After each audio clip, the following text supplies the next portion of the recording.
Greetings, humans. Welcome back to the Thinking Hut. And whilst I'm driving to work this morning, I wanted to revisit kind of a reoccurring thought that I have, and it's quite well illustrated by the film The Langoliers, which is like a 1995 kind of thriller horror film, which I actually thought was a lot earlier than it was. Like 1995 seems quite late. I remember watching it thinking maybe it's like set in the 70s or something. But anyway, so it revolves around this flight, which is flying. It's like an American film. It's like an American flight over the Atlantic or something, and suddenly there's like a jolt which people put down to turbulence. But in essence, what it is, it's like invisible hand. This is like a bit of symbolism to help you understand. This invisible hand comes up and grabs the plane and stops it in time. So time carries on, assuming time is like linear, and you have to keep up with time in order to be in time, which is an interesting concept. And basically the hand, or the invisible hand, comes up and stops the plane, so it falls behind time. So time carries on, and all the characters in the plane fall behind time.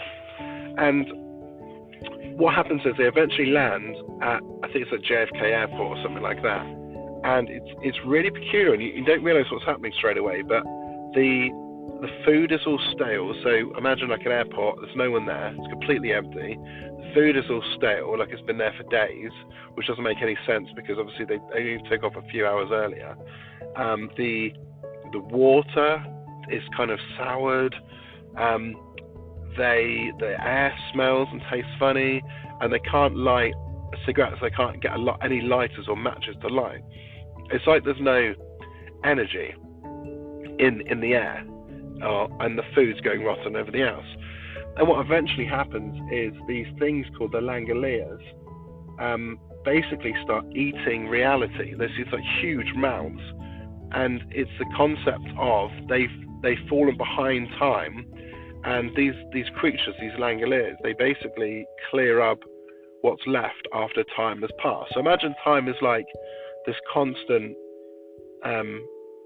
point that just moves forward, and our consciousness moves forward with time, and we never fall behind it, and we never fall in front of it. Although, there's an argument to say imagination or some sort of be able to predict the future. There's an element of that. I mean, maybe we get a sense of it, but in essence, because our consciousness and our reality is constantly pinned to this point, moving in time, that we never really see. We never fall behind it. But in the film, they fall behind it, and these Langoliers basically start eating reality because there's no point to all of the reality that was constructed. Once time's moved past, like the world, the universe that existed for I guess in the film the benefit of consciousness and reality is eaten, is disposed of, and maybe, I don't know, repurposed and built before that point moves forward. So the future is constructed, and the past is consumed and digested and recycled to build the future. And it was a really interesting concept.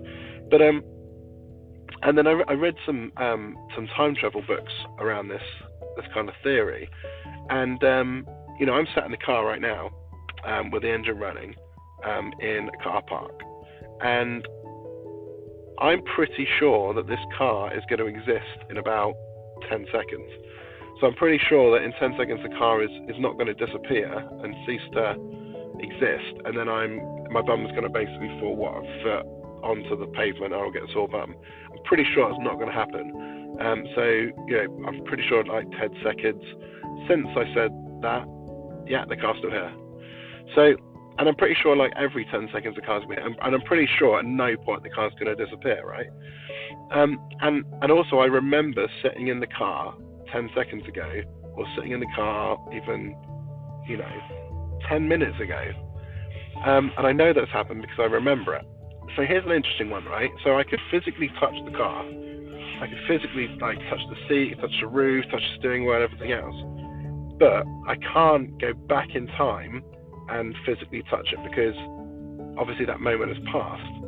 But does the car still exist in the past, or does it cease to exist because time and my consciousness and reality has moved on?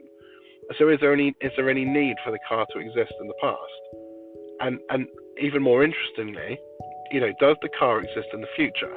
So when I say I'm pretty sure the car is going to exist in 10 seconds, and then 10 seconds comes around and I'm still sat in the car and my bum's not hit the ground in the car park, then I've proven my point. So surely either one of two of things have happened. Either the car is being constantly recreated for the benefit of still being able to exist in the moment in the future that's going to become the present, or it already exists there.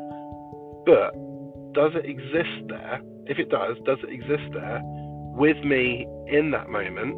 So i.e., do I exist at all moments in time within my own timeline, or am I yet to arrive in that moment? And a little bit like the Truman Show, is my entire reality being constructed, every nanosecond ahead of the moment that I need to experience it? Because that feels a little bit like, I don't know, perhaps I'm taking myself a little bit too seriously. I'm taking for all of reality, for just my benefit, to be created every nanosecond or every second or 10 seconds. I don't know how far ahead it would be, just for my benefit and everyone else's benefit.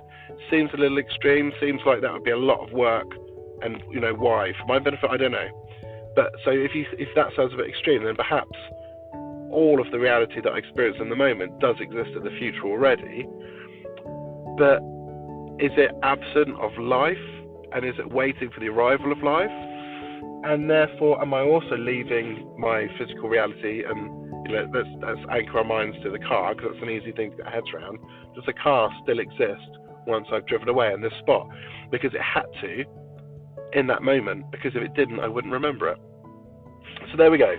Interesting little theory there, and something that does cross my mind every now and again. But the Langoliers is a great example, so you guys should definitely check out the Langoliers, the film, 1995, the Langoliers.